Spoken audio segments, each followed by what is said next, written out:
ఏడో ఎపిసోడ్. ఏదో పుస్తకం చదివి వినిపిస్తోంది జయంతి. హరి మనసు దాని మీద లేదు. జయంతి, అలా నన్ను కాస్త తోటలోకి తీసుకెళ్ళగలవా అన్నాడు. అలాగే. చెయ్యి పట్టి తోటలోకి నడిపించుకుంటూ వెళ్ళింది జయంతి.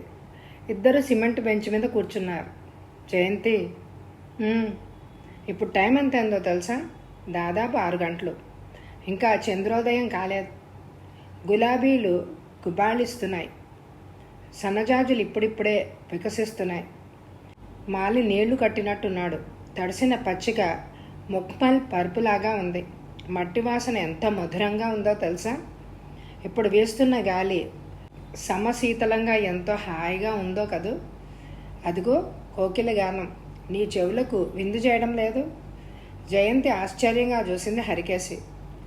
జయంతి, ప్రకృతిలోని సౌందర్యాన్ని, సౌరభాన్ని, కర్ణపేయమైన శబ్దాన్ని నేను నీకంటే ఎక్కువగా ఆస్వాదిస్తున్నాను. ఎందుకో తెలుసా? అంధుణ్ణి కాబట్టి. పలువంకలకు పారాడే నేత్రద్వయం నాకు లేదు కాబట్టి. నా ఏకాగ్రత ఏకోన్ముఖం అంతర్ముఖం చేసుకుంటున్నాను కాబట్టి. రసం ఏదైనా కానీ నా రసాస్వాదన పరిపూర్ణమైనది. కళ్ళతో చూస్తూ మనసుతో ఆస్వాదించడంలో ఏకాగ్రత దెబ్బతింటుంది. ఆస్వాదన అసంపూర్ణమై ఉంటుంది. కళ్ళు లేనివాడు మనసుతో చూసి మనసుతో ఆస్వాదించగలడు. అణు మాత్రం కూడా అతని ఆస్వాదన పరిధిలోంచి తప్పుకోలేదు. ఒక విధంగా అంధత్వం కూడా అదృష్టమే అనిపిస్తోంది నాకు. ఆ అంధుడు రసహృదయుడు, భావకుడు కూడా అయితే ఇంక చెప్పేదేముంది? జయంతి, సౌందర్య ఆరాధనలో, సౌందర్య రసాస్వాదనలో ఎంత అందం, ఆనందం ఉందో నీకు తెలుసా? నీకు తెలియదులే. ఎందుకంటే కళ్ళు ఉన్నన్ని నాళ్ళు నాకు కూడా తెలియదు. నాకు ఇప్పుడు ఎంత ఆనందంగా ఉంది. సర్వేంద్రియాలను, సర్వశక్తుల్ని అంతర్ముఖం చేసుకొని తపోనిష్ట లాంటి ఏకాగ్రతతో ఈ ఆనందం అనే అమృతపానం. జయంతి, రసహీనమైన వైవాహిక జీవితంలో విసిగిపోయిన నాకు ఏ బాదరబందీ లేని ఆపండి. జయంతి కేకతో ఉలిక్కిపడ్డాడు హరి. జయంతి అన్నాడు గాబరాగా. బావా, దురదృష్టవశాత్తు నా కళ్ళున్నాయి. మీ అంతర్ముఖం ఎంత అందమైన రసాపానం చేస్తుందో మీ ముఖం నా కళ్ళకు చెప్తూనే ఉంది. హరిముఖం నల్లబడింది. మీరు నటులు కాదు, ఉపన్యాసకులు. అందుకే గొప్పగా మాట్లాడగలుగుతున్నారే కానీ ఆ మాటలకి తగినట్లుగా ముఖంలోని భావాలను మార్చుకోలేకపోతున్నారు. బావా, ఇదంతా నాకెందుకు చెప్తున్నారో అర్థం చేసుకోలేనంత మూర్ఖురాలనే కాదు. అర్హత లేకపోయినా అవకాశాల కోసం వెంపర్లాడడం మొదలైన మానవ నైజం. అవకాశాలు వచ్చిన ఎదుటివాళ్ళ మీద దయతో తమను తాము తక్కువ చేసుకోవడం ఎంత ఔన్నత్యం. మీలో ఆ వ్యక్తిత్వం, ఔన్నత్యమే నన్ను ప్రభావితురాల్ని చేశాయి. మీ సహధర్మచారిణ్ణి అయ్యే భాగ్యాన్ని నాకెందుకు కలిగించకూడదు? జయంతి, నా వ్యక్తిత్వం, ఔన్నత్యం నిన్ను ప్రభావితురాల్ని చేశాయి అని అంటున్నావు. అదంతా గతం. ప్రస్తుతం నేను కళ్ళు లేని కబోదిని. తినడం, నిద్రించడం తప్ప మరేం చేయలేని వాణ్ణి. ఆ పైన ఇతరుల మీద ఆధారపడి ఇలాంటి నాకు వేరే వ్యక్తిత్వం ఏంటి, ఔన్నత్యం ఏంటి? కదిలే రాయిని జయంతి, కదిలే రాయిని, అంతే. కదలని రాయికి కూడా వ్యక్తిత్వం ఉంది బావా. రాయికి తేడా ఉంది. ఒక రాయిలో వజ్రం ఉంది, ఒక రాయిలో శిల్పం ఉంది, మరో రాయిలో జలం ఉంది. మీరు అందులే కావచ్చు. ఔన్నత్యం కళ్ళకు సంబంధించింది కాదు బావా, మనసుకు. కళ్ళు పోయినంత మాత్రాన మనసు మరణించదు. మనసున్నంతకాలం దానికి ఒక తత్వం ఉంటుంది. మీ మనసుకున్న ఆ తత్వం ఔన్నత్యం. జయంతి, ఇలా అంటున్నానని ఏమనుకోకు. నీవు రచయిత్రివి. నీ భావాలకు అందమైన భాషనివ్వగల నేర్పు నీకుంది. నీ అభిప్రాయాన్ని ఇతరుల చేత ఒప్పించగల నైపుణ్యం కూడా నీకుంది. ఈ నీ అపురూపమైన శక్తి సామర్థ్యాలు సాహిత్యంలో ఉపయోగించుకుంటే ఉచితంగా ఉంటుంది. ఇది నీ జీవితం. నీకున్న ఒకే ఒక అమూల్యమైన జీవితం. బాధలోనే సుఖాన్ని వెతుక్కునే కవిభావం కమ్మగానే ఉంటుంది. కానీ అనుభవంలో బాధే జయంతి. నీ జీవితం బాధామయం కావడం నేను సహించలేను. కాదు, నా జీవితం సుఖమయం కావడం మీరు భరించలేకుండా ఉన్నట్లుంది. కాస్త కోపంగానే అంది జయంతి. నవ్వాడు శ్రీహరి. నిప్పు ఎర్రగా అందంగా ఉందని దాంతో ఆడుకుంటానని చిన్న బిడ్డ అనినంత మాత్రాన ఆ బిడ్డ మీద పెద్దలకెంత ప్రేమ ఉన్నా నిప్పును తాకనివ్వరు కదా జయంతి. నా కోరిక మీకంత మూర్ఖంగా కనిపిస్తోందా? ఉక్రోషంగా అడిగింది జయంతి. అంతకంటే కూడా. సరే అయితే నిప్పును పట్టుకునే నిబ్బరమైనా సాధిస్తాను, లేదా ఆ నిప్పులో మాడి మసైనా అయిపోతాను. నిబ్బరంగా దృఢంగా ప్రతిన పూనినట్టు అంది జయంతి. చిరునవ్వుతో అన్నాడు హరి. పట్టుదల మంచిదే, కానీ న్యాయమైన విషయంలో ఉంటే సాధించడానికి ఎక్కువ అవకాశాలుంటాయి అంటూనే లేచి నిలబడి లోపలికి దారితీశాడు. అతని చేయి అందుకుంటూ అంది జయంతి. ఎవరి న్యాయం వాళ్ళకు ఉంటుంది. సాయంకాలం 6 గంటలైంది. సంధ్యాదీపం వెలిగించి పూజ గదిలోంచి బయటకు వచ్చింది జయంతి. నిన్ను నాన్న పిలుస్తున్నాడు అంటూ వచ్చింది గీత. ఎక్కడున్నారు? పైన డాబా మీద. వంటగదిలోకి వెళ్ళి రాత్రికి వంట ఏం చేయాలో వంటవాడికి చెప్పి డాబా మీదకి వెళ్ళింది జయంతి. 2వ అంతస్తు పైన ఉంది విశాలమైన డాబా. బాగా ఎత్తవడం వల్ల రోడ్డు మీద శబ్దాలు అంతగా వినిపించవు. ప్రశాంతంగా ఉంటుంది. ఎప్పుడైనా తీరిగ్గా ఉన్నప్పుడు సుమిత్రమ్మతో డాబాపైకి వచ్చి కబుర్లు చెప్పుకోవడం అలవాటు రఘునాథరావు గారికి. సుమిత్రమ్మ పూల కుండీలు కూడా పెట్టించి రూఫ్ గార్డెన్లా కూడా మార్చింది. ప్రశాంతంగా ఉన్న చోట ఇద్దరే ఉండి మాట్లాడుకుంటారు. అప్పుడప్పుడు ఎదుటి ఆ రెండవ వారు మనకు ఆత్మీయులుగా అనిపిస్తారు. మనం ఏమైనా ప్రత్యేకించి ఎదుటి వాళ్ళను ఒప్పించాలన్నా అలాంటి చోటే అనువైనవి. అందుకే జయంతితో మాట్లాడడానికి కింద గదులు తోట ఉన్న డాబా ఎన్నుకున్నారు రఘునాథరావు గారు. తాను అనుకున్నదేంటి, జరుగుతున్నదేంటి? అనుకున్న దానికి జరిగే వాటికి పొంతనం లేకపోవడమే కాబోలు జీవితంలోని రహస్యం. జయంతిని తీసుకొచ్చినాడు తన ఉద్దేశం వేరు. ఆ ఉద్దేశం నెరవేరనందుకు తానెంతో బాధపడుతున్నాడు. ఎప్పటికైనా నెరవేరుతుందనే ఆశతో ఉన్నాడు. కానీ అదేదో జరగలేదని, జయంతి ఇంత తొందరపాటు నిర్ణయాలు తీసుకుంటుందని తాను ఊహించలేదు. ఇలా జరుగుతుందని ఏమాత్రం ఊహించి ఉన్నా అసలు జయంతిని ఇక్కడికి తీసుకొచ్చేవాడే కాదు. అయినా ఇలా జరుగుతుందని ఊహించడానికి ఆనాడు అవకాశం ఎక్కడిది? ఇలా జరగడానికి వీల్లేదు. అవసరమైతే జయంతిని ఇక్కడి నుంచి పంపించేస్తాను, కానీ జయంతి ఆటలు సాగనివ్వను. జయంతి తమని మంచితనంలో ముంచి తేల్చాలని తీసుకొచ్చాడే కానీ జయంతి అంతులేని మంచితనం తననింత ఇరకాటంలో పెట్టి చంపుతుంది అని అనుకోలేదు. అసలు జయంతి మావయ్య ఆలోచనలో మునిగిపోయిన రఘునాథరావు గారు ఉలిక్కిపడి చూశారు. పాలతో కడిగినట్టు తెల్లగా స్వచ్ఛంగా ఉన్న ముఖం, కనుబొమ్మల నడుమ కుంకుమ రేఖ, మడ చుట్టూ కప్పుకున్న తెల్ల నేత చీర, ప్రసన్నమైన చిరునవ్వు, వినీల ఆకాశం నుంచి ఎగిరిపోతూ రెక్కలు జారి కింద పడిన తెల్లని పావురాయిలా ఉంది జయంతి. పిలిచారట? అవును. నీ పనులు పూర్తయ్యాయా? చిరునవ్వు నవ్వుతూ ప్రశ్నించారు రఘునాథరావు గారు.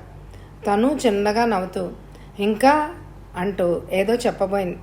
సరే గాని కూర్చో అన్నారు కుర్చీకేసి చేయి చూపిస్తూ. జయంతి కూర్చుంది. తల వంచు కూర్చున్న జయంతిని పరిశీలనగా చూస్తూ అడిగారు రఘునాథరావు గారు. నేను విన్నది నిజమేనా? ఏంటి విన్నారు అన్నట్టు ప్రశ్నార్థకంగా చూసింది.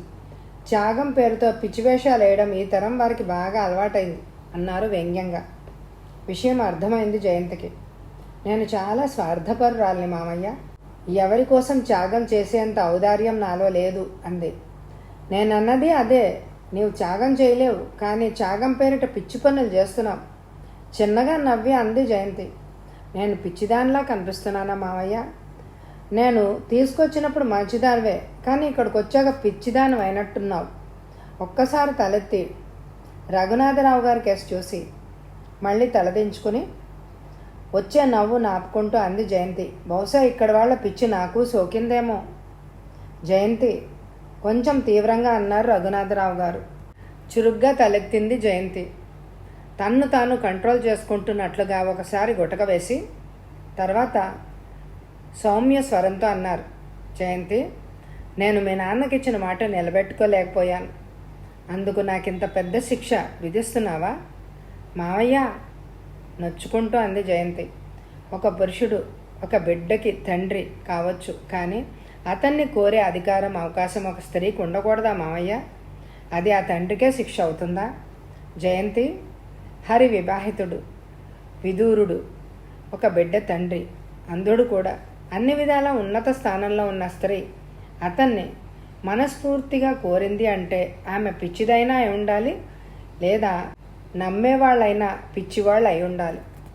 మనుషుల అసహాయత మీద జాలి ఉండడం మంచిదే, కానీ అది తమ జీవితాలనే బరికోరేంత తీవ్ర రూపం ధరించడం ఇరు పక్షాల వాళ్ళకి మంచిది కాదు. ఆ అసహాయతల మీద జాలి చూపే అవసరం వైదొలిగిన నాడు జాలి పేరిట తామెంత తప్పటడుగు వేస్తున్నారో గుర్తించినా అప్పుడు చేయగలిగింది ఏమీ ఉండదు. నేను జాలితో ఈ నిర్ణయానికి రాలేదు మావయ్య. హరిబాబు అంటే నాకు ఇష్టం. అతని మనసు, వ్యక్తిత్వం నాకు నచ్చాయి. తలవంచుకునే అంది జయంతి. నీ మాటలు నమ్మేందుకు నేను పసివాణ్ణి కాదు, వెర్రివాణ్ణి అంతకంటే కాదు. మీరు నమ్మకపోయినా ఉన్న విషయం అదే. అంధుడై కూడా నీకు అంతగా నచ్చిన విషయం వాళ్ళలో ఏముంది? కొన్ని క్షణాలు మౌనంగా ఉంది జయంతి. ఆ తర్వాత అది ఒక్క మాటతో చెప్పేది కాదు. మీ అందరికీ అపురూపంగా కనిపించే నేను మన్మోహన్కి ఎందుకు నచ్చలేదు? ఇది అంతే. నీవెన్నైనా చెప్పు, నీవు నన్ను నమ్మించలేవు జయంతి. హరి మీద నీకు సానుభూతి ఉండొచ్చు. వాడి అసహాయతకు, జీవితంలో వాడికి జరిగిన అన్యాయానికి నీ గుండెలు నీరవుతూ ఉండొచ్చు. కానీ నీవు సానుభూతి చూపించవలసిన పద్ధతి ఇది కాదు. ఒకరికి సానుభూతి చూపించపోయి మనం సానుభూతి పొందవలసిన పరిస్థితిలో పడిపోవడం చాలా మూర్ఖత్వం. సార్థకత లేని త్యాగం అనిపించుకోదు. మీరనే సానుభూతి భావం మీద నాకుంది, కానీ కేవలం సానుభూతితోనే నేను అతని ఇల్లాల్ని కావాలి అని అనుకోవడం లేదు. అతని కోసం ఎలాంటి త్యాగం చేయాలి అని అనుకోలేదు. వైవాహిక జీవితానికి సానుభూతి శాశ్వతమైన ఆలంబన కాలేదని నాకు తెలుసు. త్యాగం పేరుతో వివాహమాడి మరింత సానుభూతి చూపించవలసిన స్థితికి దిగజార్చను తలుచుకోలేదు. కానీ మామయ్య, మీరు నమ్మనందువల్ల నేను సిగ్గు వదిలి చెప్తున్నాను. హరిబావన్ నేను ప్రేమిస్తున్నాను. జయంతి, అవును మామయ్య, నా మీద ఇంత వాత్సల్యం చూపించే మీ దగ్గర నా మనసు విప్పి చెప్పడంలో పొరపాటు ఏమీ లేదు. నన్నుగా ప్రేమించే భర్త నాకు కావాలి. నాలో ఏ ప్రత్యేకత లేకపోయినా నా మనసుకు, వ్యక్తిత్వానికి, స్త్రీత్వానికి విలువనిచ్చేవాడు కావాలి. ఈరోజు నేను రచయిత్రిని. నాలోని రచనా పటిమను చాలామంది ప్రేమిస్తూ ఉండొచ్చు, కానీ రేపది నాలోంచి జారిపోవచ్చు. నేనేమి రాయలేకపోవచ్చు. ఆ ఆకర్షణీయమైన ప్రత్యేకతను ఆరాధించేవాళ్ళు కేవలం ఒక మామూలు స్త్రీగా మాత్రమే మిగిలిపోయిన జయంతిని ప్రేమించగలరా? నీవంటున్నదేమిటో నాకు అర్థం కావడం లేదు. ఈ ప్రపంచంలో అందరూ రచయిత్రులు కాదు. ఆ మామూలు స్త్రీలను ప్రేమించడానికి ఒక అంధుడే కావాలా? అక్కర్లేదు. కానీ రచయిత్రిని ఒక మామూలు స్త్రీగా కూడా అభిమానించగలిగిన ఒక అంధుణ్ణి ఆ రచయిత్రి ప్రేమిస్తే ఆ ప్రేమకు అంధత్వం ఒక ఆటంకం ఎందుకు కావాలనుకుంటున్నాను? నీవెన్నైనా చెప్పు, నీ అభిప్రాయం నేను సమర్థించను. ఆశ అయితే నీ ఆశను నేను నెరవేరనివ్వను. కాస్త ఆవేశంగానే అన్నారు రఘునాథరావు గారు. నిర్లిప్తంగా అంది జయంతి. మనిషి పెంచుకున్న ప్రతి ఆశ నెరవేరాలని, నెరవేరుతుందని ఎక్కడుంది మావయ్య? అయినా ఆశించడం మాత్రం తప్పు కాదుగా. ఆశించడం తప్పు కాదు, కానీ తప్పు ఆశల్ని పెంచుకోవడం తప్పు, విసుగ్గా అన్నారు రఘునాథరావు గారు. తల వంచుకొని చేతి వేళ్లకేసి చూసుకుంటోంది జయంతి. తన మాటల్ని ఖాతరు చేయలేని దానిలా మౌనం వహించిన జయంతిని చూసి చిరాకు పడ్డారు రఘునాథరావు గారు. సరే వెళ్ళు, నీ ఆశ నెరవేరదని నీకు నాకు కూడా తెలుసు. కానీ మంచితనంగానే నిన్న నా ప్రయత్నం నుంచి మరలించాలని నా ప్రయత్నం. అంతే, వెళ్ళు. ఆశ అంటేనే జరిపించుకోవాలనే ఆసక్తి. జరగదని తెలిసి ఎవ్వరు ఆశించరు, దాన్ని ఆశ అనరు అంటూ లేచి నిలబడింది. కూర్చో అన్నారు రఘునాథరావు గారు. ఆగ్రహాన్ని బలవంతంగా అణిచిపెడుతున్నట్టు ఆయన కణతలు కదిలిపోతున్నాయి. ముఖం ఎర్రబడింది. జయంతి కూర్చుంది. చాలాసేపటి వరకు రఘునాథరావు గారు మాట్లాడలేదు. జయంతి తలెత్తి చూసింది. ఆయన మొహంలో కోపం తాలూకు ఛాయ కనిపించలేదు. డాబా మీద ఏర్పాటు చేసిన లైట్ కేసు చూస్తున్నారు. ఆయన చూపులు ఎక్కడో ఎన్నేళ్ల క్రితపు దృశ్యాలను చూస్తున్నట్టుగా ఉన్నాయి. వచ్చే ఎపిసోడ్లో ఈ కథ కొనసాగుతుంది. మీ అందరికీ అప్లోడ్ చేసిన వెంటనే నోటిఫికేషన్స్ వస్తున్నాయో లేదో నాకు కామెంట్ ద్వారా తెలియచేయండి. Thank you very much my dear friends.